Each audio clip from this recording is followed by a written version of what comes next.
Hi, my name is Mike Gibb. I run accountsrecovery.net, and I'm excited to bring you today's webinar on what to look for in a skip tracing service provider. As more people give up on owning landline phones and as millennials move back home in droves, finding people has never been more difficult or more important. A panel of experts from some of the most successful collection agencies has been assembled to share their point of view on this important topic, and I'm grateful for their time and their participation today. This webinar is being generously sponsored by Microbilt. You'll get the chance to hear more about Microbilt a little bit later in our program. A couple of quick notes about the format for today's event. There is no video component, so you don't need to be looking at a screen or see, there will be no presentation. This will be a conversation between myself and the three panelists who've joined us today. Also, we encourage people to submit questions. You can do so electronically by clicking on the Q&A tab on your Zoom webinar control panel, and we'll get to questions as time allows. I want to take a few words about accountsrecovery.net. The site is the industry's largest network of professionals in the collections and debt buying industries. Since 2008, the site has sought to deliver the highest quality news and information via a networking platform that allows members to communicate and interact with one another in ways they're not able to do anywhere else. The site is free for anyone in the industry to use and is a great resource of news and insights to help educate and inform. Now let me tell you a little bit about today's speakers. Raf Lisinski is the Senior Vice President of Finance at Diversified Consultants Incorporated. He has worked closely with DCI's 3 upfront skip tracing vendors on fine-tuning the matching logic deployed for each of its clients, and the company has increased its company-wide right party contact rate for 12 consecutive quarters. Kelly Parsons-O'Brien is a 3rd-generation debt collector and has worked for the family business since 1994 when she was a freshman in high school.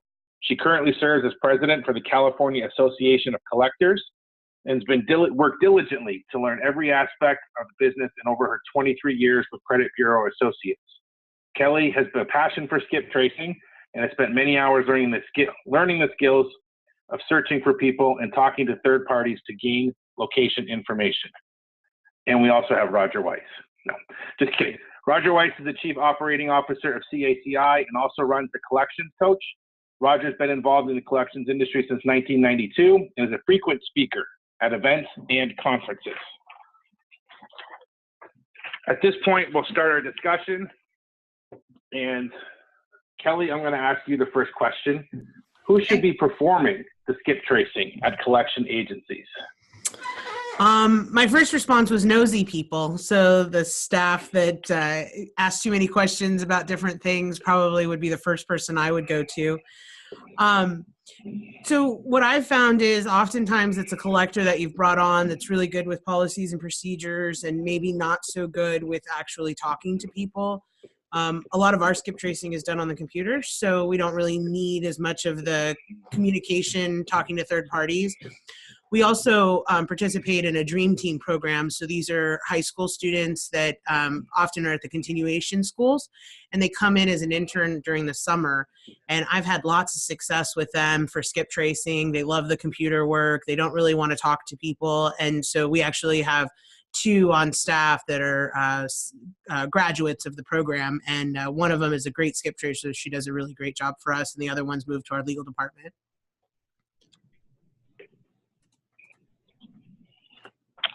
Excellent, thank you. Roger, let me ask you now, who do you think should be the ideal person to perform skip tracing at collection agencies?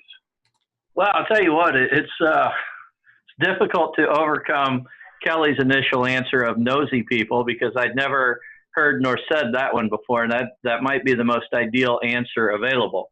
I think that it's going to have to be a hybrid combination depending on what portfolios you're working.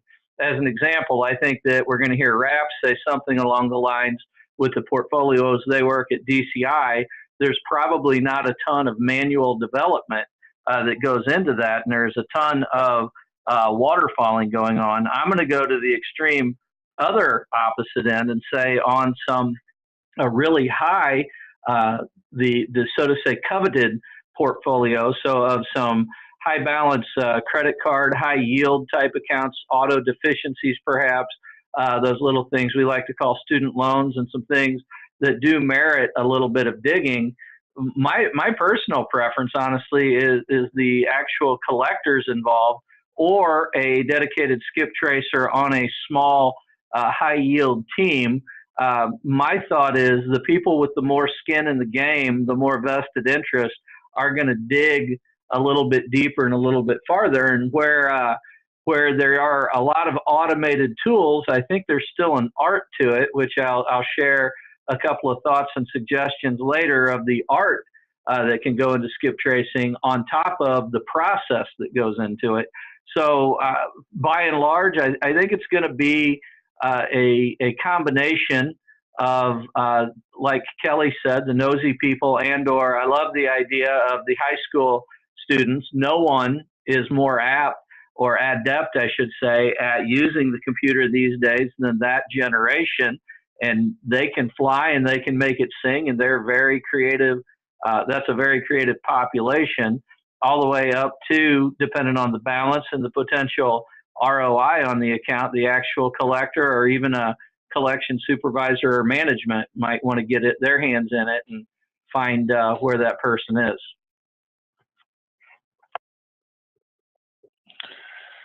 Raph, was Roger right? Did what he said what you would likely say? Roger hit the nail on the head, Mike. At DCI, because we're in the telecom space, we're a high volume shop, so the majority of our skip tracing is in fact via batch process. But we also do have a handful of agents that are we call our tier 3 collectors. So these are our best collectors, approximately 20 collectors across all 3 of our facilities, and these are the collectors that to Roger's point, work either the high balance, high yielding accounts, along with our corporate accounts. There's a different process to skip tracing business accounts versus residential accounts. And we found the best mix has been to utilize the collector actually working those accounts, because a couple components, are somebody who can work quickly, somebody who's self-motivated.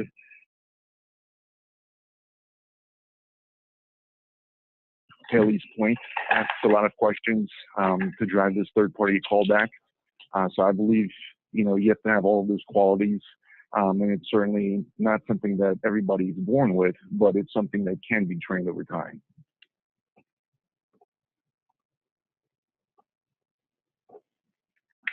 So just to follow up then with you, Ralph, on something you mentioned. So the type of debt impacts the skip tracing process that is used? Absolutely. So for example, more than half of our business lies in the telecom field. So when you're collecting for a cell phone, that very cell phone that the consumer no longer has, skip trace phone numbers, in essence, become the lifeblood of the operation floor. The reason that we utilize 3 skip trace vendors is because we found that certain vendors may have exclusivity contracts, with certain data sources, and being that we're so heavily vetted in the telecom arena, for us, each account upon placement goes through 3 different skip trace vendors, because we're looking for the cell phone number that consumer, essentially no longer has, unless it's a port out situation or a handful of other types of scenarios.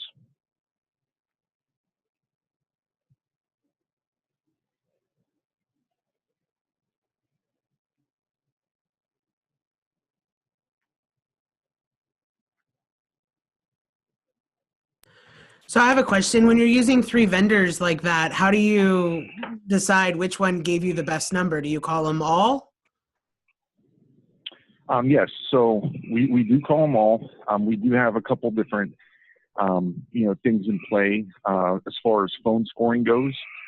But there's nuances to phone scoring. Like for example, we found that with our pre-prime accounts, so these are accounts that are generally less than 3 months since charge-off, that a lot of the right party contacts were coming on lower scoring phones.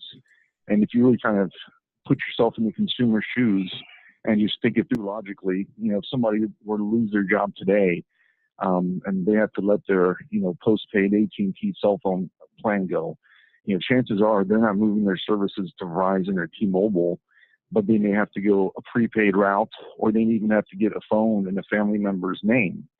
And the issue with some of the scoring models out there is that, if there's not a name match for that consumer, or if it's a prepaid phone number, then it may come back as being the lowest scoring phone, which would be a 0.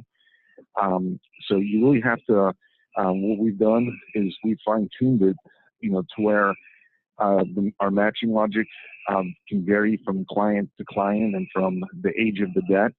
And you generally have to have go through more bad numbers the newer the account is. So, the less time since charge-off, the less likely that consumers moved over to another postpaid cell phone provider.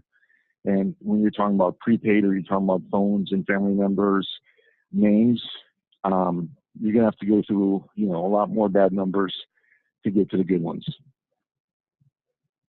Thanks. Thank you.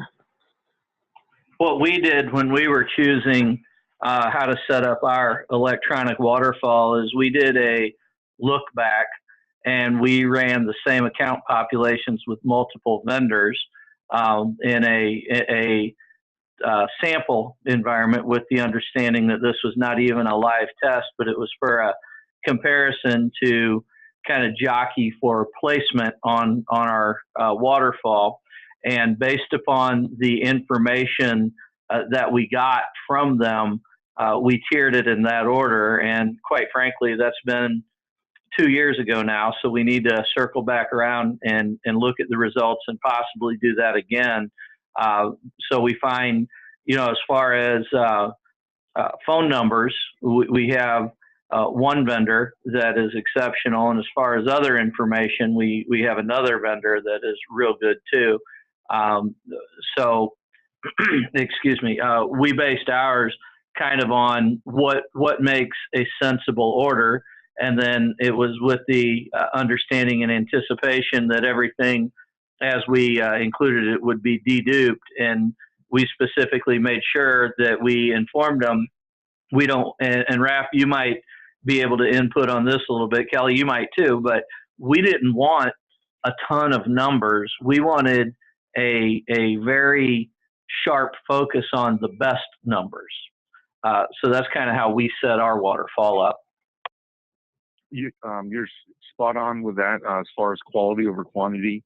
And that's something that, we obviously have to keep an eye on, because when you have 3 different Skiptrace vendors, if you wanted to, you could potentially get, 3 phone numbers back from each vendor.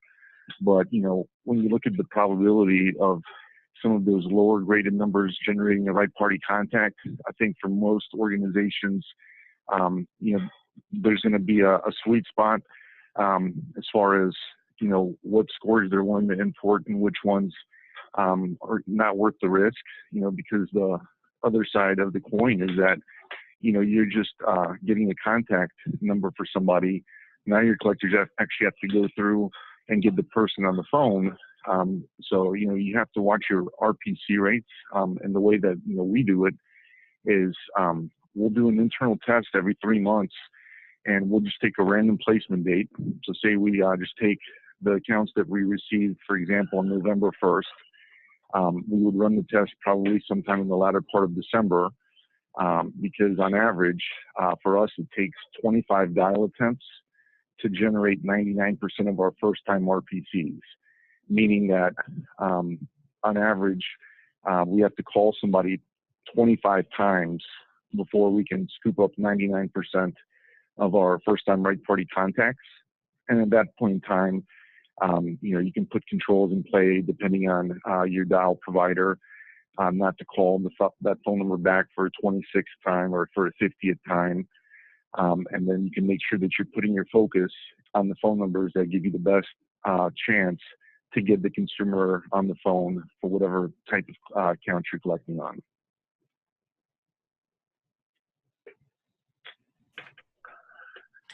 Excellent. At this point, I just want to stop for a second and talk a little bit about our sponsor, Microbilt.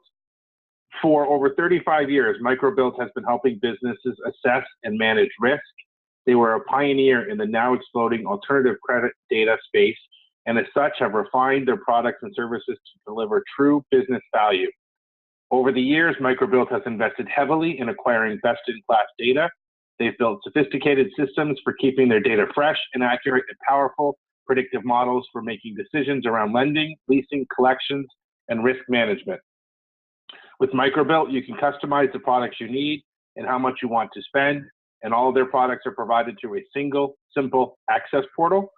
Whether you're working in originations or debt collection, screening a potential hire or tenant, planning for growth, or keeping up with regulatory requirements, Microbilt can be your partner, providing the insight and information you need to protect your business, grow your bottom line, and keep your company running smoothly. For more information or to take advantage of a special offer for webinar attendees, please contact John Hambrick at 1-800-884-4747, extension 4447, or John, that's JOHN _Hambrick, HAMBRICK, at microbilt.com. Now, back to our discussion. So we talked about the types of debt impacting skip tracing. Let me ask you, Kelly, does the amount of debt impact how an account is skip traced? So maybe I could clarify with you on how, when you asked it, it was different than when I read it. So amount of debt meaning balance, is that what you're talking about? Okay. Correct.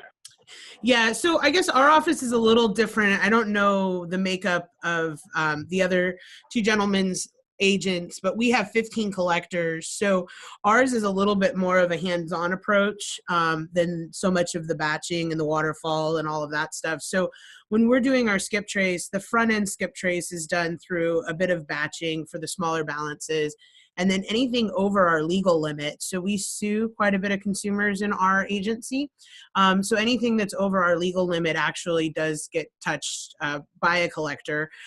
We make the phone calls, we look for the information, and then either a collector or skip tracer touches that. So I think that we look a lot in different parts of the debt. So I think that what I want to talk about is if somebody owes us 50 accounts and they're $10,000, I'm not going to skip trace as much on that as somebody that has one account for $50,000. So that's one of those things that we also look at in our agency, is how many kind of repeat offenders we have, especially with our medical and our ambulance data. So we know that if they're going over and over and over again through the ambulance rides, likely, they aren't really going to be a good collectible account. And even if the balance warrants it, the amount of times that they're seeing the provider and not paying really comes into play when we're looking at our balances. So I think that one of the RAF said they're tier 3 collectors. So those are the ones that we look at. Our top collectors looking at those large balance accounts and spending a little bit more time or referring it to a manager is part of kind of our process internally. So what we do is anything $25 and above, we'll go full bore on, and we try not to spend over $100 skip tracing any of those accounts. Not. So, sorry, that's just how I roll. So with ours, we do a couple of things. One, we do a lot of medical and a lot of utilities. So whereas we're different than RAF's model at DCI with the small telecom bills and what have you, we have a lot of smaller physicians bills and utility bills that don't necessarily equate to being able to do a ton of skip tracing. But for the ones in medical particularly, and I'm going to focus on that for a moment, we find that about 75 to 85% of our money comes from balance after insurance accounts. So we'll really focus on that, and we'll drop our dollar threshold a lot lower to watch those as opposed to straight self-pay accounts. And the other thing that is kind of a secret sauce for us is, and here I'm giving it away now, And it's not secret by any means. We put a lot of our higher yield accounts, so balance after insurance and then higher balance straight self payout, we'll hang them with TransUnion triggers, and they'll actually trigger back if we decide, what we want to see. So TransUnion, or on straight self pay, it might be when there's a new employer because we want to know when they might qualify for legal. Obviously, if there's a recovery score increase, or if there's a new open to buy, or hint, hint, nudge, nudge, if they start paying collection items. Whereas on some of the lower balance utility or straight self-pay, or the different populations, it might not be as juicy, so to say. We might not hang them out there on triggers, or the balance thresholds would certainly be a lot higher. And Roger, we do sorry. No, go ahead, Kelly. Please go ahead. We do Experian triggers, and we also look at people that open mortgage loans. So in my mind, if they're opening a mortgage loan, they're likely employed, and so we find that there's fewer hits, but usually those accounts are a little bit easier to collect since they have a little, this new investment they've just made, and we find that those consumers often will pay pretty quickly for you. That's a great observation. The one thing that I don't like hanging on triggers is looking for new phone numbers or new addresses. And the reason why, and I would caution everyone to talk to your rep, either TransUnion, Experian, or there might be another couple of them out there. I'm not sure if Microbilt has that product or not, but make sure you cancel them back. I will never forget when we first started doing triggers.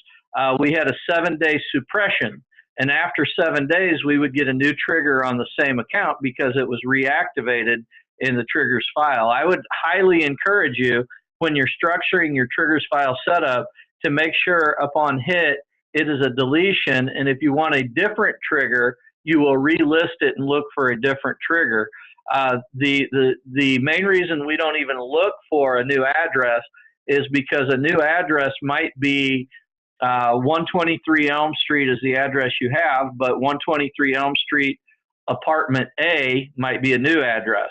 And then 123 APT or 123 Elm Street APT A might be yet again another new address. So just be careful what you wish for, because you might just get it. Another thing. So Kelly, let me come back to you. Sir, go ahead, Ralph. Okay, sorry. Just some input feedback from the way that we leverage triggers, because we also utilize them looking for a new phone number or a consumer that's kind of, to Kelly's point, either starting to pay off their bills. Maybe they receive an increase in their line of credit, or if they're anything with the mortgage is generally going to also pay at a higher rate. But one thing that, I kind of learned a few years ago when we made a change to vendors is the importance of, when you do set up your triggers, to make sure that you have a process in play to send over, a deletion file. So for example, if you set your account up for triggers, you have to let your Skiptrace provider know, when you no longer want that individual to be monitored. So, if the account is sold, for example, or if it's reassigned by the client and placed with another agency, unless you send over a deletion file to your Skiptrace vendor, it's something that you continue to be charged for, even if you haven't had that account, in your office for months or even years in some cases.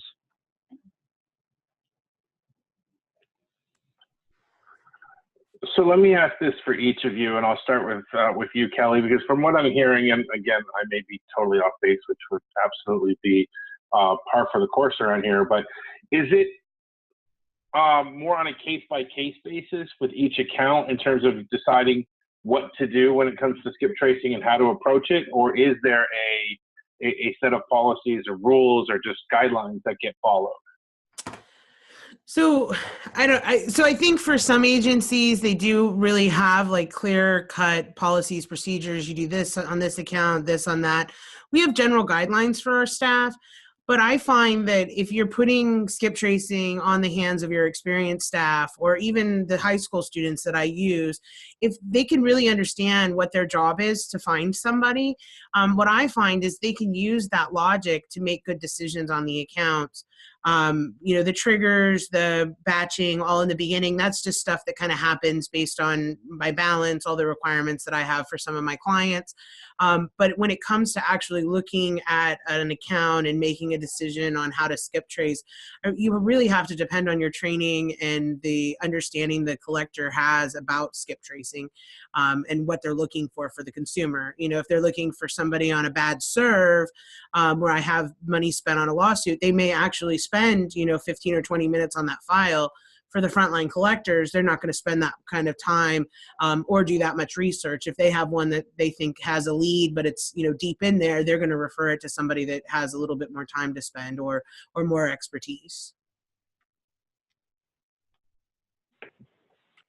I would tend to add to that it's got to be a guideline, because that's where some of what I talked about with the art of it comes in. And if you've got a person that is following rigidly the exact guideline, meaning, let's say you have a $1,001 account, yet your guideline is don't do X action on anything that's $1,000 or under, or $1,000 or over. I don't know, but that $1, if that's preventing a person from going another step to liquidate the account. And bear in mind, in skip tracing, we're not only trying to acquire the location information with our ears open for other things like employment information and a method in which they might be able to pay, but we're also looking to resolve the debt.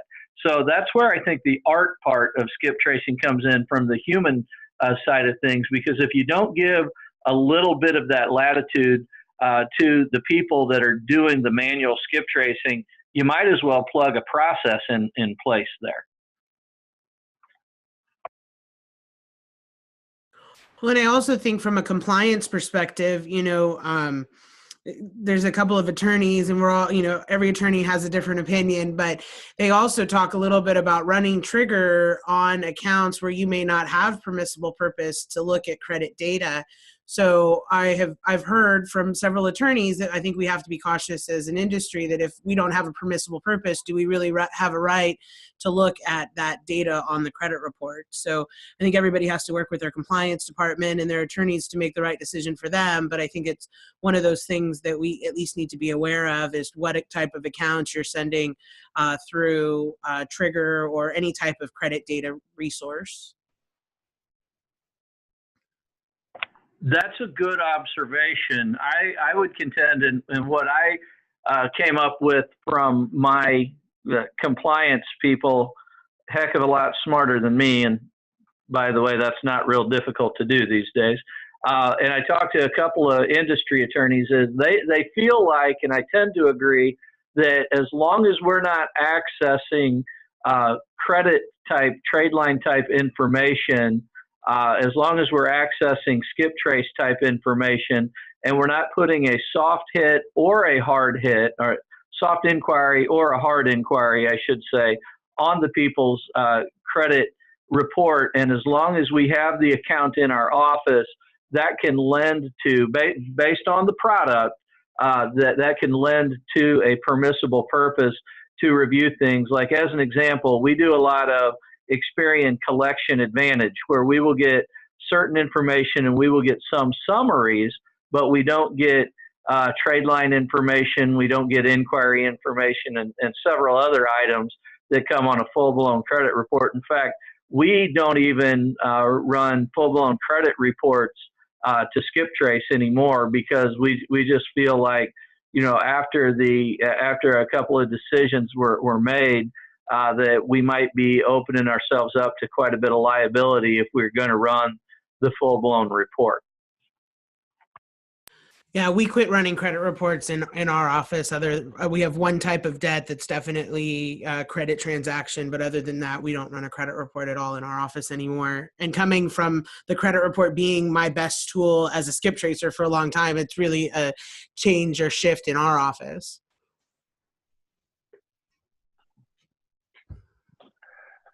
Raf, let me change topics for a second and ask you this. Do your clients have any input into your skip tracing process?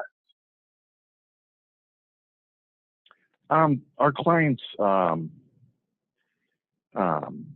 this point in time, they all are kind of in the loop, and over the years, they've gotten more involved into, how exactly skip tracing works, to ensure that there's no liability, no compliance issues. But, at this point in time, there really haven't been any mandates or any stipulations from clients that would limit what we can or cannot skip trace. Not to say that there's not, clients out there that, have things in place, but just not something we've come across at DCI.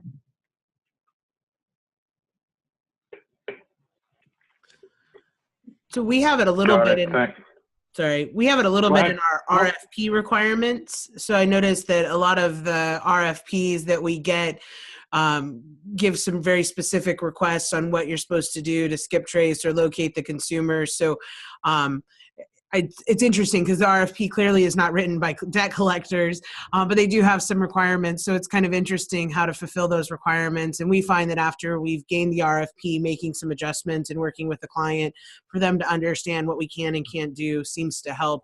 But that was always a battle kind of initially in responding to these RFPs based on the requirements that they want in terms of contact and, and not having the information to contact the consumer. And how do you still fulfill your obligation under that, under your contract with the client? And so that was kind of a learning process for us as we went through that with some of our larger utility clients and such. Good to know. Thanks. So let's change topics again. And Roger, I'll ask you. I know we've kind of talked a little bit about it in different ways at different times, but at what point should an outside service provider be introduced into the process? Well, that's a loaded question. I'm going to tell you out of the gate, I think so. And the reason why is you can make a lot of informed decisions based on the information you get. Now, bear in mind, I expand my definition of simply skip tracing, not just to acquire the location information, but I want to use the skip tracing to determine the propensity to pay. So, as an example, we run a ton of Experian Collection Advantage before we ever even touch the account, because we make some treatment decisions based on that Collection Advantage score and some other information that we get back. As the other, I guess, determining factor would be what scoring strata. As an example, about 70% of the money we collect come from scores 525 and over. So if it's a higher balance after insurance account with a 600 recovery score, we're going to treat that significantly different, and we're going to dig in manually a lot faster than a lower balance, lower scored straight self-pay account. But providing it meets that other search criteria, we might do what, and this is just, every office has its slang, and we call it going manual. We might go manual immediately. And one of the nuggets I'll throw you guys is during manual skip tracing, if it's in a smaller or more rural area, we call a florist shop and ask if we know how to get in touch with a certain person in the town. Why do we do that? Well, my mom owned a florist shop for about 20 years, and she knew the scoop on every person in town and probably what they did over the weekend for entertainment. And all you got to do is say, I'm trying to get in touch with Dave Smith, and they will give you the scoop, I promise. That's definitely old school, Roger. I like it. Thank you very much.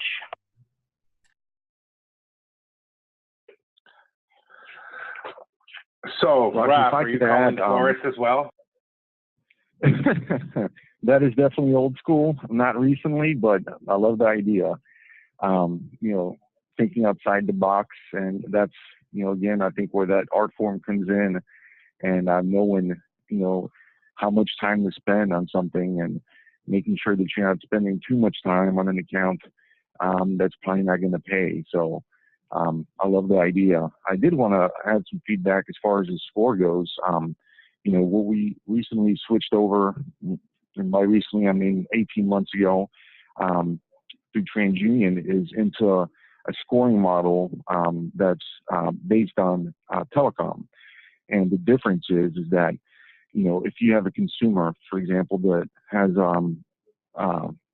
today that has an account for AT&T for say $500 written off to BCI, and on that same day you have another consumer that has a $5,000 American Express bill written off to another agency, then surely the odds of those two accounts paying, although it's the same consumer, are going to differ, based on the size of the balance. And what the thing that we utilize internally is the CV telco scoring model that actually looks at the amount of the balance and factors that in when determining the score, whereas all of its predecessors, including Score 3.0, didn't take the balance into account. So whether it was a $500 bill or a $50,000 bill, the score was based on a consumer's credit profile, and the balance, didn't come into play, when I think everybody would agree that the size of the balance is going to greatly determine the probability that that account gets collected, whether it's telecom, whether it's credit card, or whether it's anything else.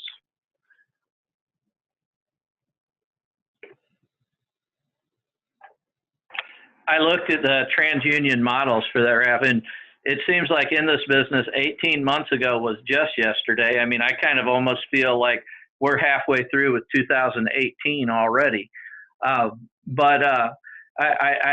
love the TransUnion scoring model. We haven't moved from Experian, or we haven't compared necessarily Experian a whole lot to TransUnion, only from a pricing and costing and measure and what goes where. A couple years ago, we did do a comparison, and the two were pretty competitive. So I was pretty impressed with the modeling. Obviously, we didn't use the telecom model because we don't do that. But I think that anytime that you can drill down a little bit more industry specific, that score is going to be honed just a little bit tighter.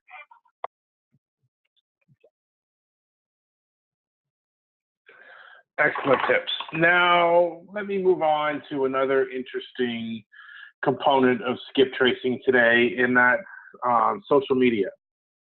So let me start with you, Kelly, and you've got these high schoolers you were talking about. How do they integrate, using social media into your skip tracing workflow? So maybe this is the mom in me that's coming out, but I don't let my high schoolers skip trace on social media. So they can go to anywhere other than Instagram and Facebook. So they can go to some of the different websites out there that don't really have so many pictures. I just really have an issue exposing my staff to anything that might be a bit off-colored. So for us in our office, we've always taken the approach that either myself or one of the other management staff would do any of the social media searching, just because sometimes you are exposed to stuff that, may not be okay. And especially for a high school student, in my mind, I know that they are exposing themselves all over all over the internet for some of this stuff. But I feel like in our office, it just doesn't seem fair for me to ask any of my staff to look into that, look at stuff they may not normally look at. So that's been our approach in our office. It does require that I spend several hours on a Saturday going through Facebook after Facebook, but I think in the long run it's worth it. And again, I can kind of determine pretty quickly whether this is somebody that we're going to want to go after, or somebody that clearly has other issues and may not be a good one for us to continue to pursue. So Kelly, just to resonate that, it's not just the mom in you there, that's the common sense in you. We have two people that are supervisors, and I guess my ops manager too, that are the only ones authorized to go into Facebook. And the reason why is about 3 years ago, this was an adult, it wasn't a high school kid, but there were some more than off-color stuff on there. And of course, it became a distraction and a huddled group and then a joke around the office. And it was, it kind of put off those red light sensors to me. So we pulled that. But the other thing is, if you are doing social media searches, make sure that the computers you use are outside of your network. And the reason I say that is Facebook is the #1 site for transferring viruses and malware out there, and they have been known to infect systems and then making a great surge in the IT world. And you guys have probably all heard of this, at least on TV. And it sounds goofy saying it, but there's a whole new niche market of selling password and access information on the dark web these days. So you've got to be very careful about what sites you let anyone access. So we've got a computer here that we have an internet connection for, and we use Kaspersky, I believe, right now. We change it about every 6 months to a year to fight the malware and viruses and everything. But it seems like nearly every time we go out there and look, we're getting pummeled with something. So just watch that. Now, that said, as Kelly can probably also attest, there's some really great and juicy information that can benefit us from using a couple. Facebook, I think, is the only site we use. I don't know enough about Instagram or Snapchat or Twitter, or I guess I'm learning that Twitter is the preferred communication model of the United States government these days. But we only use Facebook for purposes of skip tracing right now. Well, another one that I really like is Yelp. Yelp actually gives a lot of information. We found a lady, we were able to serve her off of a truck. So it was a taco truck that went out to her apartment location. And so I called the taco truck and I said, hey, you were out there on this day. Can you tell me exactly which complex you were at? And they did, and we were able to get her served. And so what I find is it shows where they're frequenting, and also tells you a little bit about maybe the neighborhood that they're in. So Yelp's also another one. You can search by email, you can search by name, you can search by their Facebook login. So it gives you quite a bit of information. So Yelp's another one. And again, these are these high balance. You're trying to find these people, maybe to serve them, maybe to recover a vehicle for your client. Those are those resources. These are not your regular everyday resources. Nice. That's awesome.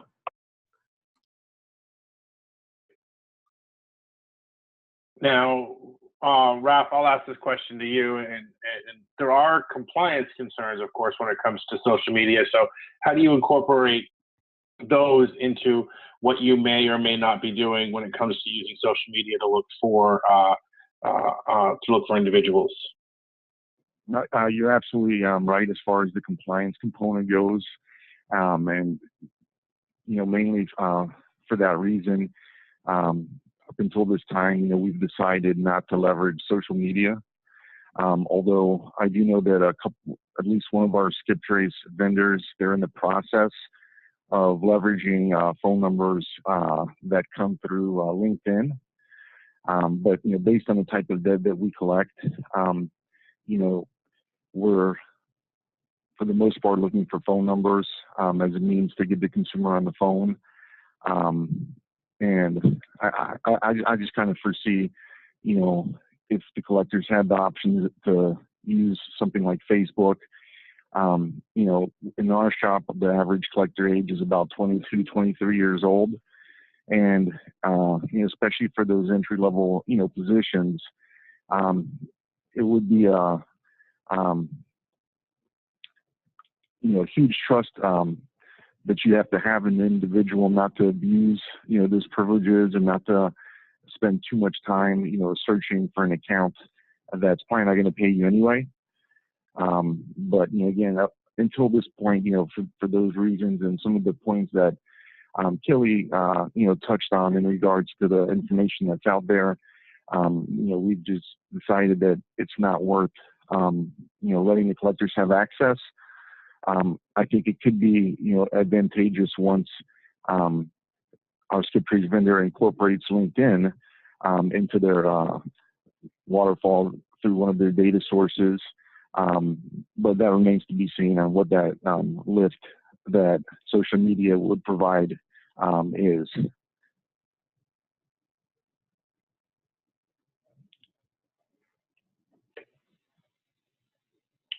Thanks.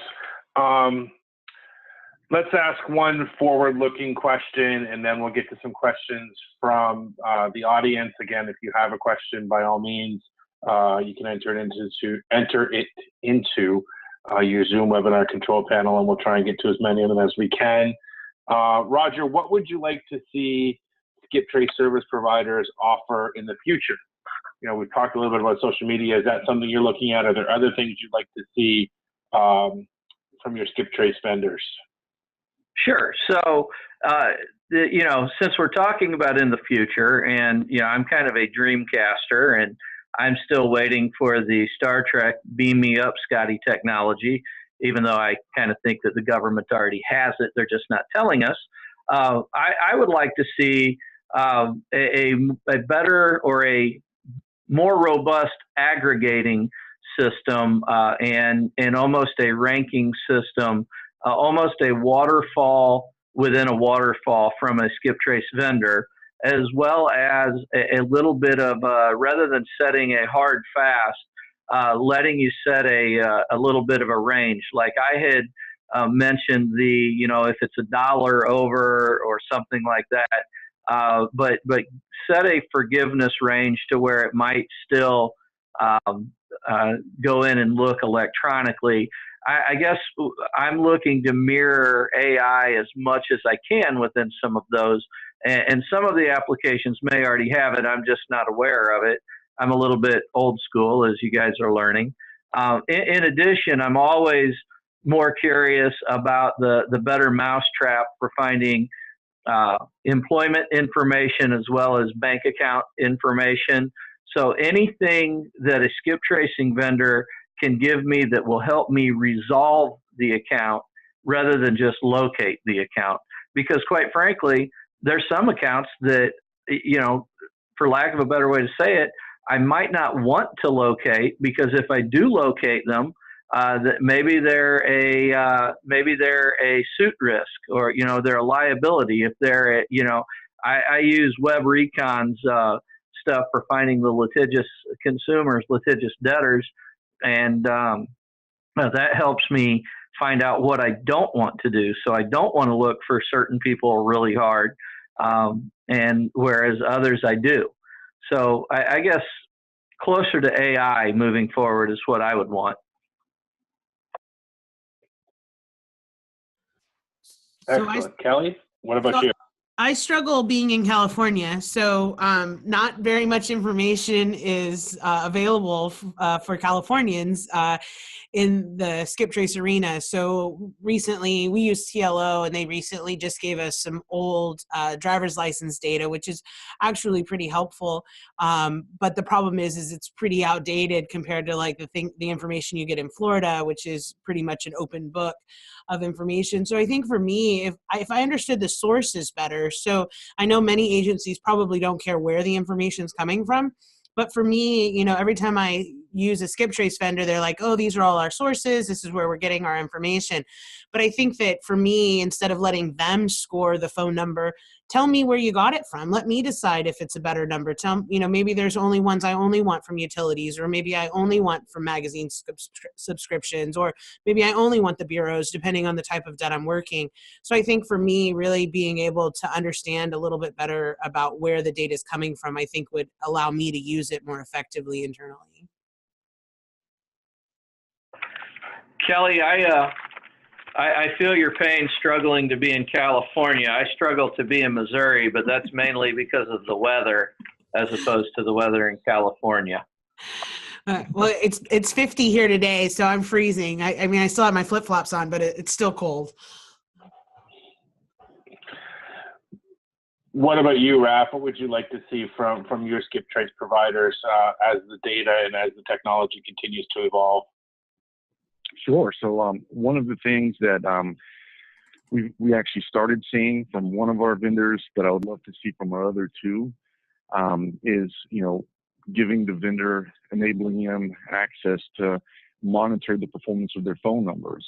One of our skip trace vendors, is a lot smaller of an organization than, say, the credit bureaus, so they're able to facilitate, these types of projects. But what we essentially did is we set up the vendor with the same result file that comes from LiveVox's our Val platform, so the vendor can see exactly, how each of their phone numbers perform. That's helped that particular vendor almost double its RPC rates. And, my wish is that our other two vendors, would make it happen. And it's, largely like dealing with the bureaucracy when you're dealing with the credit reporting agencies as far as, getting things done. I think being able to, give the vendors access so that they can see exactly which data sources or data pools your right party contacts are coming in. The next step is to then, put controls in play to, constantly change and tweak, your matching logic to allow for more phone numbers to come in from the data sources that are performing and less, from those that aren't. And the data, we can have it, for all of our vendors, or we have one source, instead of three. In my eyes, that would be a much easier day as far as everything that goes on in the back end to make those phone numbers populate on the collector screen.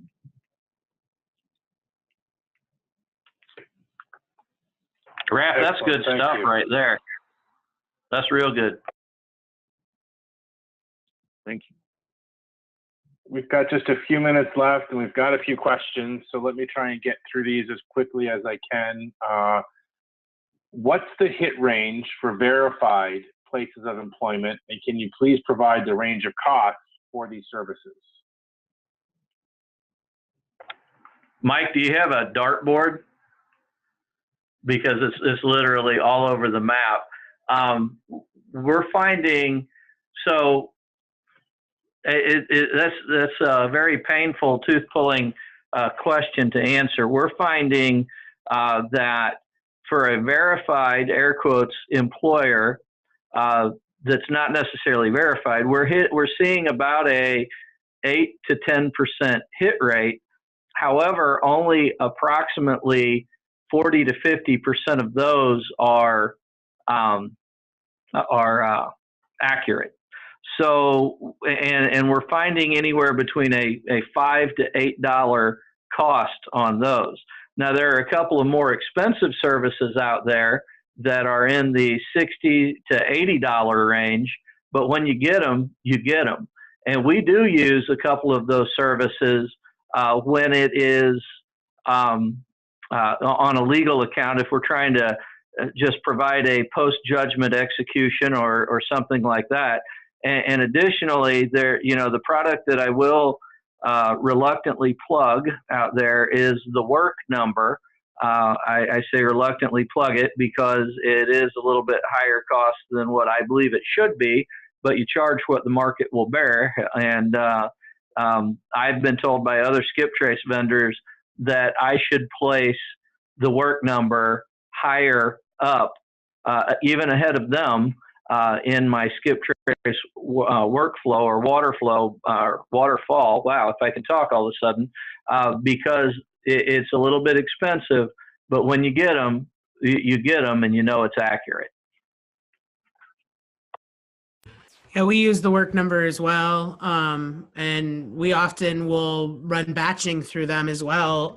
If we have a client that's motivated to get their accounts to legal, we'll often do batching with them. And you can bring the price down a little bit, but it's still super expensive. You know, for me, $25 a hit seems like a lot of money, no matter how much the balance is, because by the time I sue them and get that wage garnishment out, it's possible it's no good. And you also have a hard time saying like, okay, I don't want somebody that works retail. I only want people that have what I call career jobs.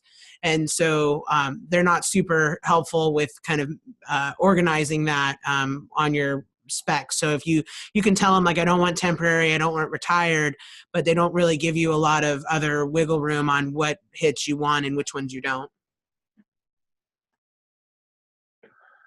Here's a question for you, Raph. What role does your skip tracing vendor play in your analytics? Oh, it's huge. You know, our analytics are largely driven, you know, based on, you know, how we dial, and our operations, you know, consist of, for the most part, dialing Skiptrace phone numbers. So our analytics department, you know, we have heavy reporting through our dial vendor, you know, which is Livebox. There's also additional tools out there like their BI, their business intelligence tool, that lets you aggregate the actual data to where you can drill down the performance of either, you know, an individual campaign, a client, you know, your company as a whole, or even on the collector, to see what the, you know, RPC rates are throughout the course of the day. So, you know, what we're able to actually do is, you know, with the Vine home, go through and identify the collectors that throughout the day that are least productive.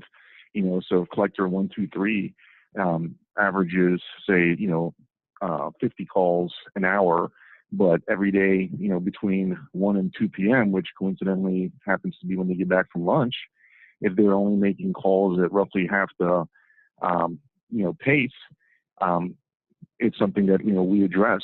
And from a higher level, we're also able to, you know, use those same results to grade the performance of our campaigns. And based on, you know, previous day results is how our operations and our strategy team are then able to decide, you know, when that particular account will get called again on the subsequent day. And it's all, you know, based on the performance of the phone numbers, you know, for each of the clients that we have. And we're able to, you know, have reporting surrounding client level production all the way down to collector level performance. Thank you. Let's try and rocket through a couple of these, as many of these questions as we can before we run out of time. Once you find a new cell phone number through a Skiptrace, do you use a phone ownership scrub before you dial that cell number? So we at DCI, you know, we haven't used any sort of predictive dialer and ATDS since, gosh, it's been almost 4 years. So all of our calls are made either through manual 10-digit dialing or through Livebox's human contact initiator, you know, which has had 3 or 4 favorable rulings in some of the more conservative courts in terms of Livebox not being an ATDS. So for us, you know, we would go ahead and dial that cell phone through the manual platform, which again is either the 10-digit dial or the HCI call, which is human intervention in the form of having a clicker agent that launches the outbound call with either the click of the keyboard or the click of the mouse. Very similar to that. We use TCN's product that's similar to the human call initiator, and we, being in medical, also have quite a bit of permissions passed through. And then from the utility standpoint, we have affidavits of data integrity passed on from our clients also. with the permissible permission, I guess. I think we have time for one more question, and I'm going to make it this one. What are the distinct sources of data you look for when evaluating potential skip tracing vendors? Kelly, we'll start with you this time. Okay. So the way that we, I don't know, vet a skip trace company is I usually, will sign up for their trial and all those good things. But I usually ask the staff to start skip tracing people in their live that they know are kind of transient, may not pay their bills. And so we go and kind of use that approach to locating. My idea there is to look at people that you know where they live, you know what their phone number is, but you also know that they change numbers a lot. And that's how we as a company internally kind of check the data to see, if I'm easy to find, are they able to find me, or maybe somebody I know that's not, owns a home, but are they able to find them? And so we kind of use those types of skip tracing along with skip tracing side by side. So we use one that we've been using, one of our services, and then the new one, and see what the data looks like.